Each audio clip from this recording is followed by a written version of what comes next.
All right, welcome back, everybody, to another episode of the Do Our Things podcast. I'm your host, Jay Teagues, running coach, certified high performance mindset coach, founder of the Do Our Things Nation. And our mission here is to empower you to upgrade your health, wealth, relationships through mindset and movement. Today, we're going to be talking about mapping success. I'm going to give you an intro to the sport of Rogaining. I know I've got hair loss. I tell people I'm doing a Rogaine. Like, what? You don't have hair? What is this, like a Rogaine convention? It's called Rogaining, and it's a sport of map trekking. So I just want to kind of give you an overview of it, because if you're a runner and you're looking for something a little bit new, a little bit different, I'm going to give you an overview of this very unique sport. I'm also going to talk to you about a mantra from the mindset segment called Dominate the Basics. So how we've broken down this Monday morning podcast is mindset, movement, mindset, and then we do our weekly winner.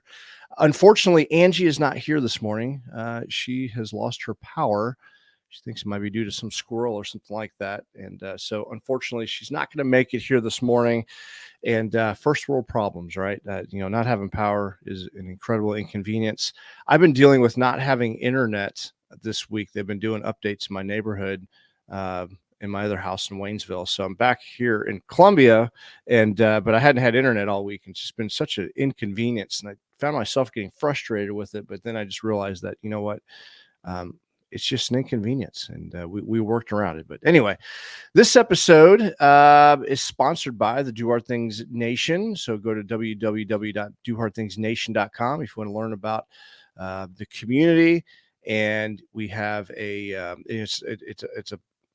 you can connect through there to a network of like-minded individuals. We have a lot of inspiring merchandise and gear, and we have numerous events that are coming up.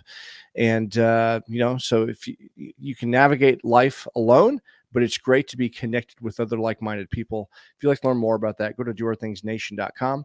Make sure you smash that subscribe button so you're notified of future episodes of the podcast, and leave us a review. It goes a long way to expanding the Do Our Things Nation.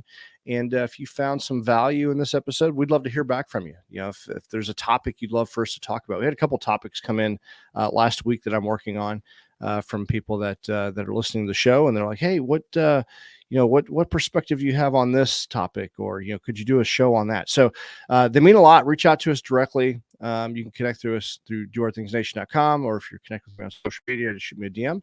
And we'd be happy to answer any questions. Would love to hear if you grabbed onto a nugget that was useful to you. Just, we're here to serve. So that feedback is incredibly important. So let's talk about what I did over the weekend, which was a Rogaine. And no, it wasn't a hair loss convention. Rogaining is a sport known as map trekking. And it's the sport of long distance navigation. And I did this up at the Lake of the Ozark. It was called Tame the Dragon with my friend Larry Lazo, who's we're training for Expedition Ozark in April. And part of adventure racing is being able to navigate with a topographic map and compass. And that is that really transforms this. That is a technical component that I really, really love, because it's not just about who is the fastest. There's strategy involved, and it's another unique skill. This particular Rogaine was an 8-hour. So it's basically, you have these controls that you have to find. Someone will go out and they'll place these control points. They're like a white and orange balloon looking thing. And they just kind of hang them at random. And they have a little device hanging off of it. And you have like this passport, and you basically clip your, when you get there, you have a certain number, and you clip it. And that's how they kind of score the event. The particular that Tame the Dragon was up near Lake of the Ozark State Park. And there were 65 points possible, and they're spread out in a very wide area. Like I'm talking like the amount for this particular event, there was no cycling. It was all just on foot. But Larry and I, we ended up, just of the 10 points that we looked for out of the 65 that were available, we covered 21 miles. So that gives you kind of the scope of the size of the area. I think if you were to probably do straight line distance and you cleared all of the points, and only one team was able to do that, and they're incredibly fast. like we're talking world class team could do it. They're probably covering 40, 50 miles total. That's if they don't make any mistakes in a straight line distance. So it's an incredibly demanding sport. And if you're a trail runner or a marathon runner, or you're in endurance sports, I would highly encourage you to go check one of these out, because I think you're going to find it a lot of fun. Now, what's interesting about these particular the routes that they have you on is that there is trail and there's road, but the points are literally like they're off in the woods. They're either on a hilltop, or some other terrain feature like a reentrant or a spur.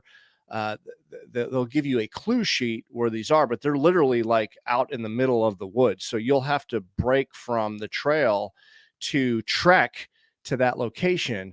And there's a lot of sticker bushes. I mean, I fell into a hole.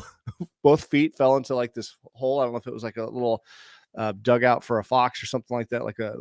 But I had blood on the map. So it's not for the faint of heart. You're in the woods, you're busting through brush. When it's in the summertime and there's leaves and there's more, fauna and sticker bushes and stuff, it's even more grueling, and it's harder to find the controls because they're covered in the leaves. So it's just an interesting, unique sport. So yeah, you can visit the checkpoints in any order. So what they will do, like for the Tame the Dragon, what they did for us was the race started at 8 o'clock. You had 8 hours, so you had to be back at the finish line by 4. And an hour before the race started, they give you the maps, they give you the clue sheets with the 65 points. They'll give you just overall instructions of, where to go, where not to go.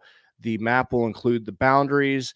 This particular course had the grids plotted for us, and you basically have an hour to kind of strategize, where you're going to go. Like what do you want to, which points do you want to pursue?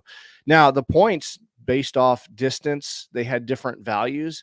They had a couple that were unique. Like if you hit all of the points that started with a 6, then you got extra points for that. If you had, if you hit the points that ended in a 1, you got additional points. So there's a little bit of strategy there involved in which points you wanted to attack.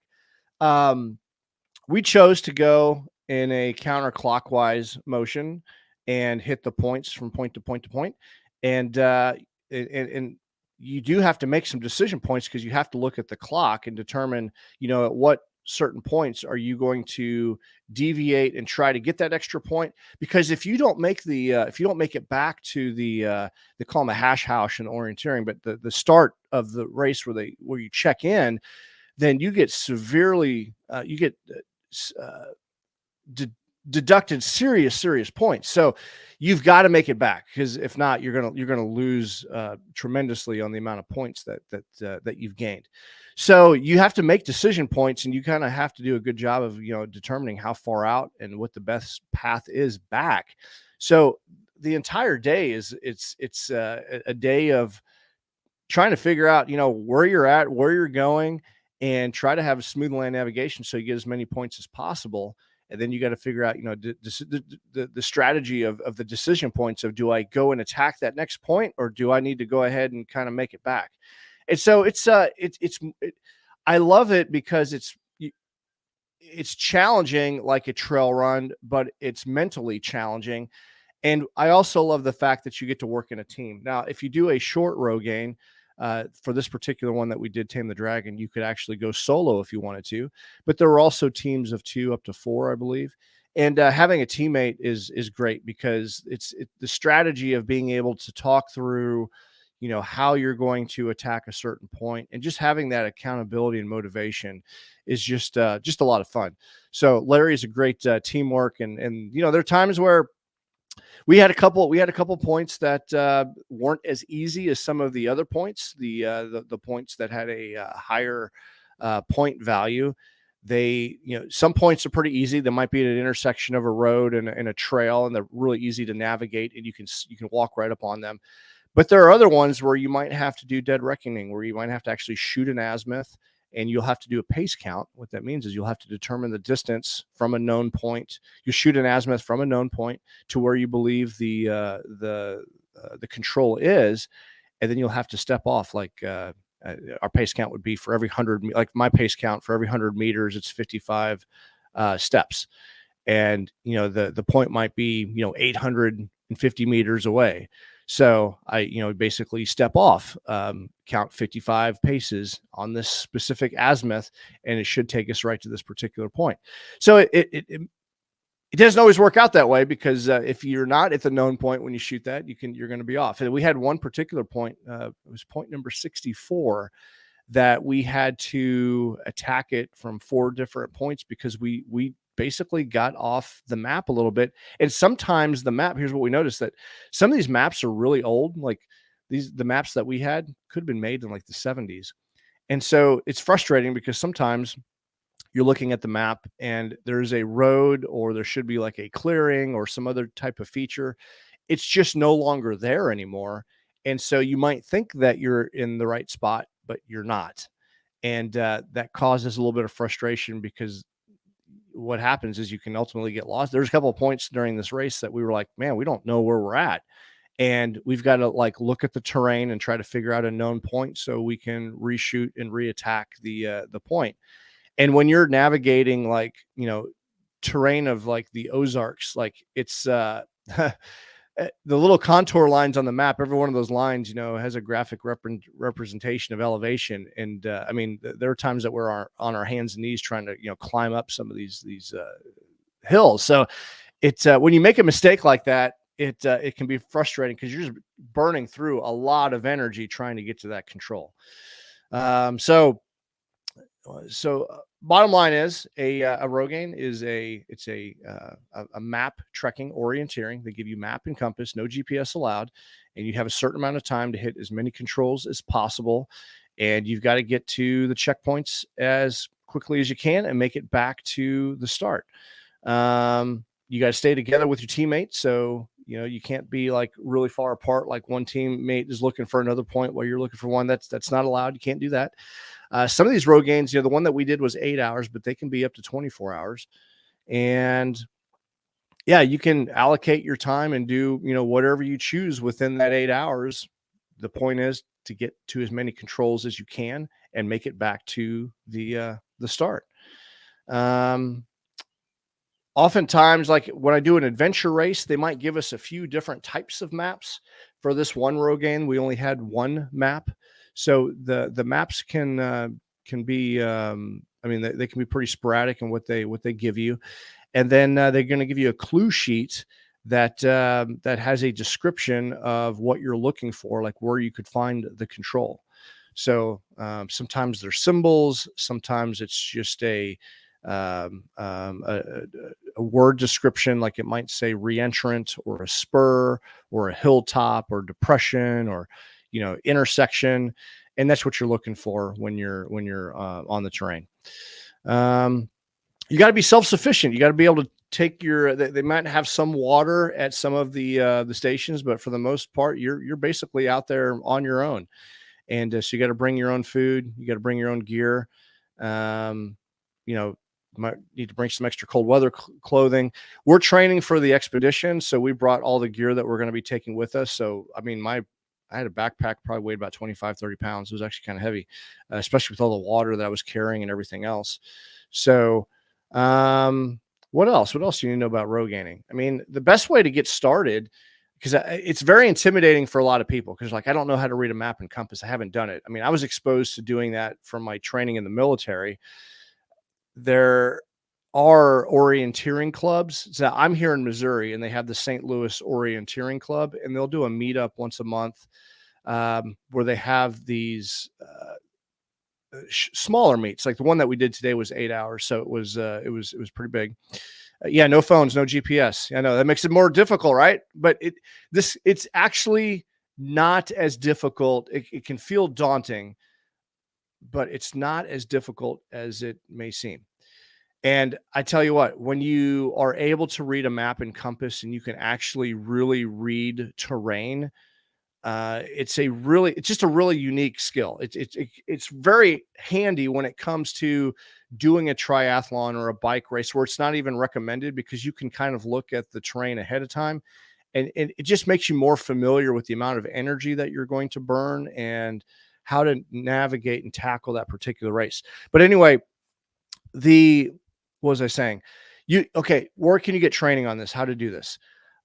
In Missouri, you can go to the St. Louis Orienteering Club, but wherever you're at, I'm sure you could probably Google or search for an orienteering club. There's probably a regional one that will. They have some smaller meets because people will bring their families out there. Like this is a kid-friendly type event usually, and there'll be someone there that can kind of teach you the basics. And we want to expand the sport. We want to help people. You can go to like REI or we have the Alpine shop, like your local outfitter. They typically have classes for this type of stuff because they want to help people that are just hikers. They need to learn how to read a map and compass. I know here locally in Columbia, we have the Alpine shop, which is our local outfitter. They've got maps of all the local parks, and they've got classes periodically where they will teach you how to read a map. And so that's really the best way to get started is to just, go and find your local outfitter and see if there's a class available. There's plenty of resources online there. You can just YouTube has a lot of resources on orienteering and map reading. There's a great book called Squiggly Lines that is like an intro to navigation and map reading. And it does a really good job of from another fellow adventure racer. He put this book together. And just a great resource to help you just learn how to read a map and compass. But I can't tell you how much fun it is to be able to, if you like to push yourself physically and mentally, it's a great mental exercise as well. That's what I really, really love about it. The strategy of it. And to be honest, I don't even know how we finished on Saturday. It takes them a little bit to score it. I didn't stick around for the scoring because I had to get back. And I was talking to Larry about this, like, it's not as competitive. Like it's really about the task at hand and how we did as a team more than anything else. To be honest, I don't really care how he scored against other teams because I really wanted to hit it was more about me versus me than it is about racing anyone else. You see other competitors out there, but I really don't care what they're doing because it's so engrossing for my own mental capacity and my own physical capacity. Like I want to see how far I can get and how we did as a team. And so I'll look. I'll look up today, see if they got the results posted. But that's another unique thing about it. It's more about you versus you than about you versus anyone else. And it's a very welcoming sport. Everyone loves it. So Rogaining, look it up. It's not just a hair loss club. It's a sport, a very unique niche sport that's out there, map trekking. And I don't know. There might be something. I might actually put some training together for the Do Our Things Nation because I think there's a lot of people out there in the community that might actually really like this. Maybe I'll put a class together. So if you have any interest in that, reach out to me. Let me know. And I can probably put some videos together, do like a live class for anyone that might be interested in getting into this unique sport of Rogaining or just adventure racing in general. Because I think it's the most fun. I've done a lot of running and cycling and triathlon. I've dabbled in a lot of sports, but to me, adventure racing is the most fun for me personally. And if I can help anyone break into it, I'm here to help because I think it's such a unique sport.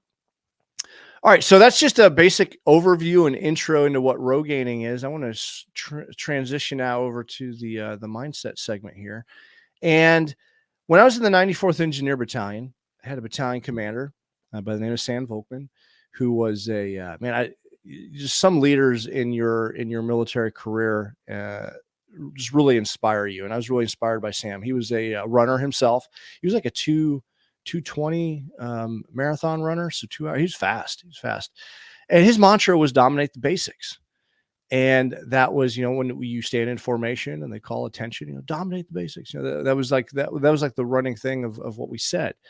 And when you break down, like, what does that mean to dominate the basics? Because I've taken this mindset, that mantra that we had, and incorporated into my own command philosophy, my leadership philosophy in my own life. So let's break it down. What does it mean to dominate the basics? Well, to dominate means to be in control, to have power, to defeat. It means to have command. It means to have mastery, complete control over something.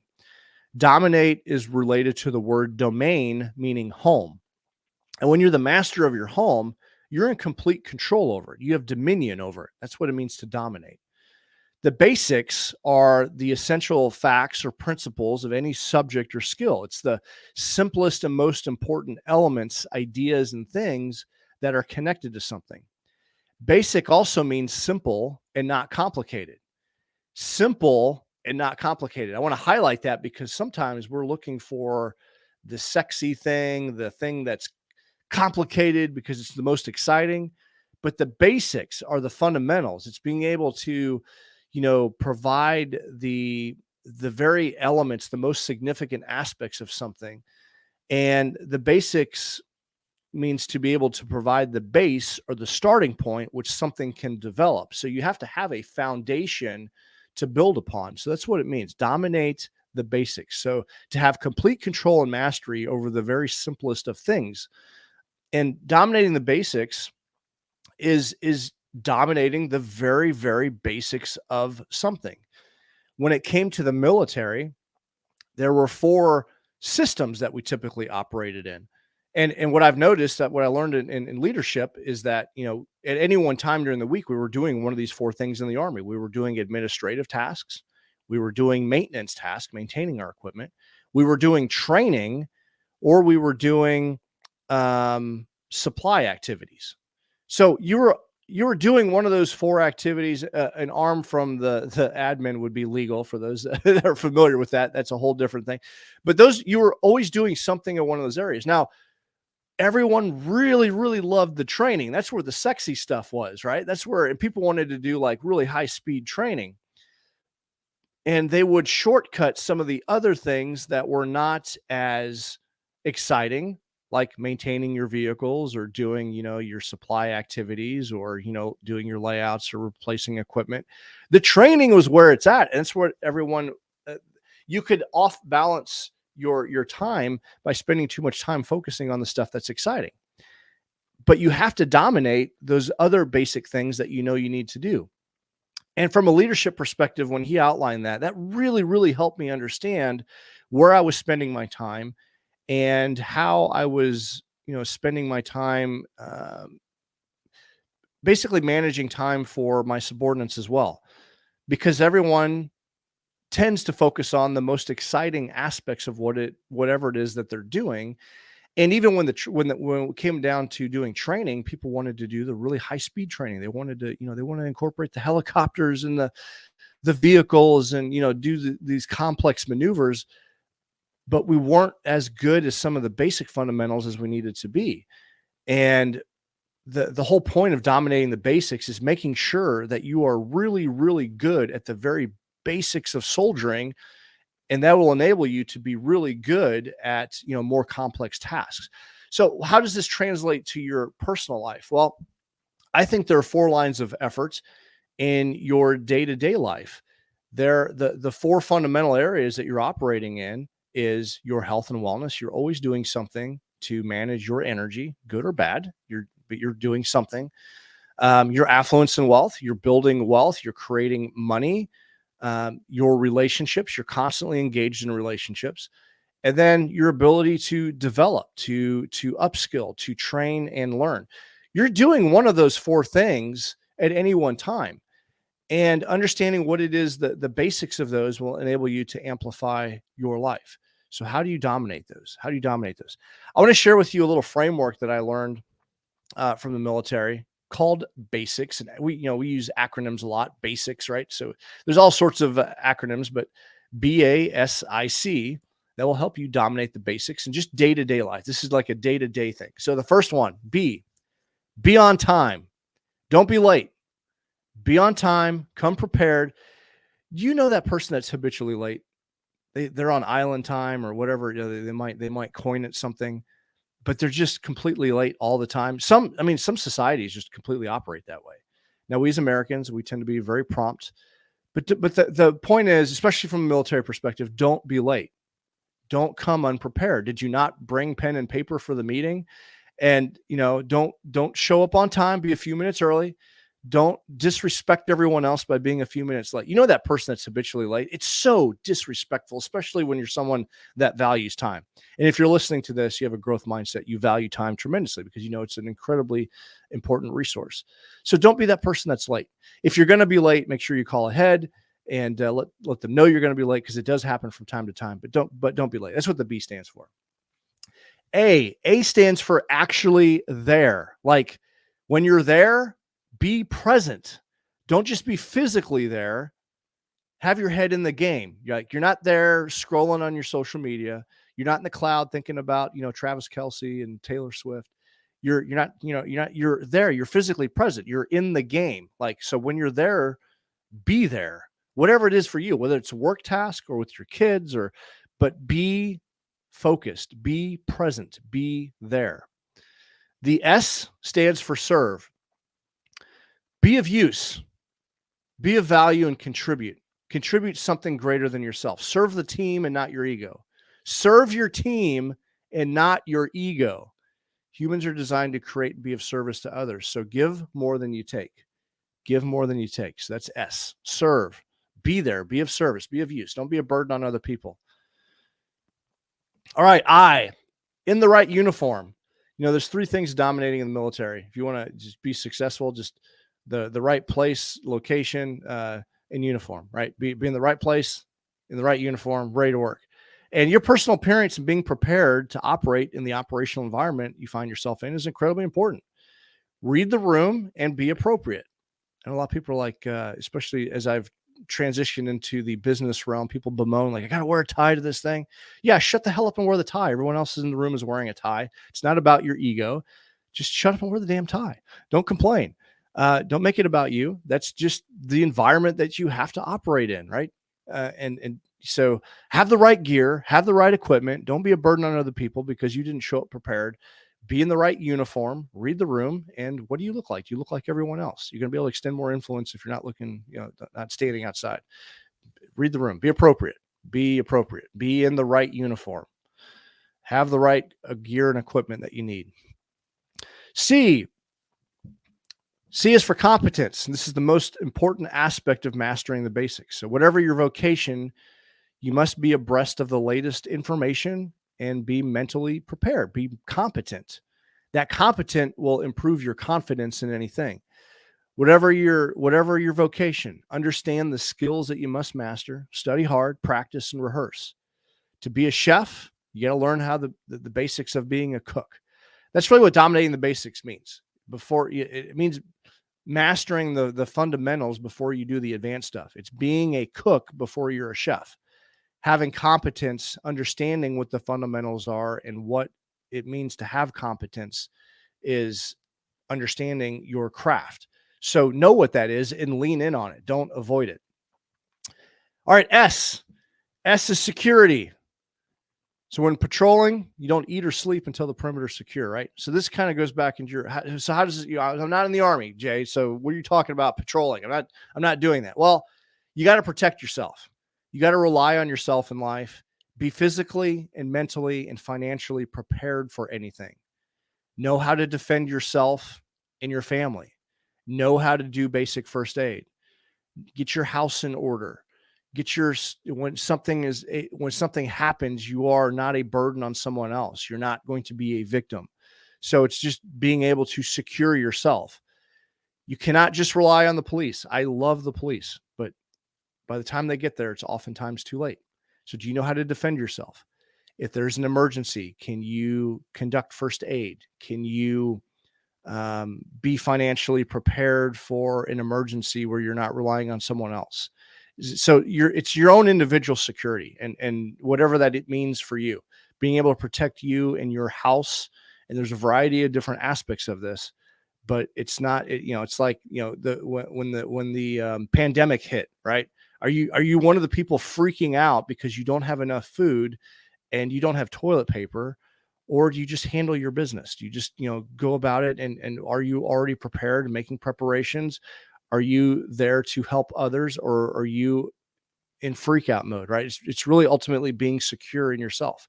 So are you secure? And so that's the basics. That's just a quick acronym. Be on time, be actually there, serve, be in the right uniform, competence, and security.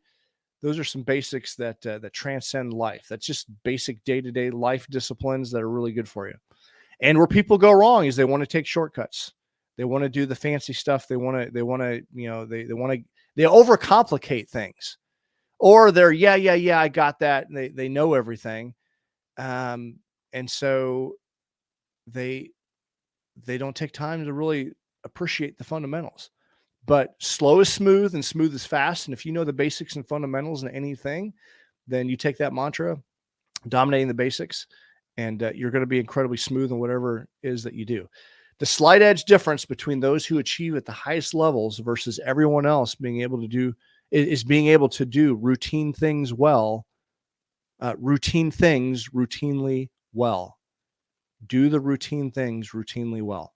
And that's dominating the basics. Don't overcomplicate things. People want to overcomplicate their health. They want to overcomplicate their wealth. They want to overcomplicate everything. And really, it's about being consistent on the basics that make you stand out. That's it. So that's it. That's it for the mindset aspect this morning. So we talked a little bit this morning about the sport of Rogaining, orienteering, map trekking. We talked about dominating the basics. There's your mindset aspect. Now, real quick, we're going to show our weekly winner and we're going to call it a day. So let me share my screen here. I love this one. This, ladies and gentlemen, I'm going to introduce you to Pat Haverbail. What's up, Pat? Pat is from Melville, Missouri, and he just demonstrates that age is just a number. Here he is on the left. He's 72 years old in that photo. That's just a badass photo, Pat. I love it. And he's been a mountain biker all of his life. He's just out there getting after it. And it just goes to show that when you are living a life of fitness, like as you age and you get into those higher numbers, like you can keep getting after it. If you're someone that's sedentary and you're 72 and you get on the mountain bike for the first time, I would not recommend that to somebody, right?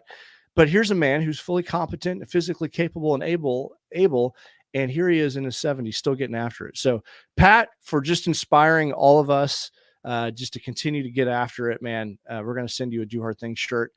And Pat is also a proud Vietnam veteran who served his country, and we appreciate your service as well.